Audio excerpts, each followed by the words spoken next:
Hi, Dale Titus here with today's 2-minute bass lesson. We're going to continue on with the Chop Builder series. It seems to be getting great response, and I want to continue to feed the need. So we're with Chop Builder number 5. You can find the chart on mtdkingston.com on the zone section. Go to bass lessons, and you'll see it in the written column area. So look at Chop Builder number 5. This one, I want to caution you, it has some big stretches on it, and it may be difficult for you to play. Don't play it too long. If the minute you might feel any weaknesses, burning, or pain on the back of the hand, you've got to stop. It's meant to just kind of work out a good left hand stretch, and it's a really great alternating exercise for the right hand. So if you have the chart, let's look at it. Measure 1 starts with 2 eighth notes on the open A string. Then you do an interesting little pattern here, and it's really mostly geometric. You're going to play the 3rd fret, C, the 5th fret, G on the D string. Then you're going to play with your pinky, play the 7th fret, E. So you're doing this. Like that. Then you're going to play 3rd fret on the D string, which is an F, to the D on the 5th fret on the A string, and let your pinky go up and get the A, 7th fret on the D string. So the first measure is this. Now I mentioned it was geometric. Can you see the pattern? But let's take the first 2 notes out, the open A. You're playing kind of here, going up a perfect 5th, going down a minor 3rd. Then you go here, go down a minor 3rd, and go up a perfect 5th. So they kind of intersect. You're kind of playing a triangle or a chevron shape, and then you invert the chevron shape and play it the opposite way. That's I like the sound of the lick, and I wrote it actually initially as kind of a cool groove. I love the band Rush, and I remember all those great sequencer patterns like on the album Signals. You'd hear these boop, boop, boop, boop, boop, boop, boop, boop, and I was just trying to emulate it one day, and I came up with this exercise, and I realized, wow, it's a good stretch for the back of your hand.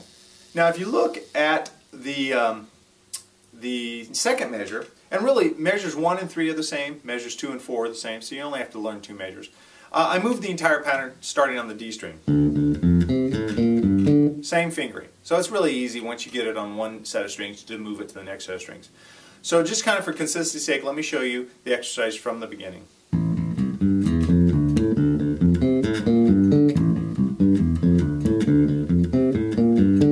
Now I want to encourage players who maybe are new to the instrument, who have smaller hands, maybe younger players, and they're just having a hard time. You could take the entire exercise and move it way high on your bass. Like that. Although it presents a different technical challenge. It's a little odd with your hand the way it is. Also, if you don't really care how it sounds, just move up to where the frets are closer together and try it there.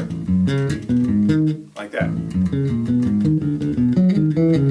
Doesn't sound great, but at least you're working out the mechanics. But I think that with time you can actually get it together. This is one that I personally only practice for a couple minutes when I'm warming up. It is a great warm-up for the back stretching of the back of your hand. It's good for your spread. I should quickly cover that people often ask me what's the best way to finger it because it is so challenging. And I personally, most people have the biggest amount of stretch between the index and the middle finger. So I usually play the first 2 notes of that chevron shape with those 2 instead of the ring. Now I know this is 1 finger per fret, classically perfect, but it makes it really hard to get that note. So here, by playing with the index in the middle, then I can reach with my pinky easier. Where if I try to play it with classical technique, there's a lot of little shifts I have to make. But everyone's hands are different, so make sure that you just do what's best for you. You'll know it's a good choice of technique if you can play it up at tempo, all the notes are clean, and you don't feel any pain or fatigue after playing it for a while. So here you go, Chop Builder number 5. I hope you enjoy it, and if you have any questions about it, please just email me at dalet@danabygoods.com. Thanks a lot.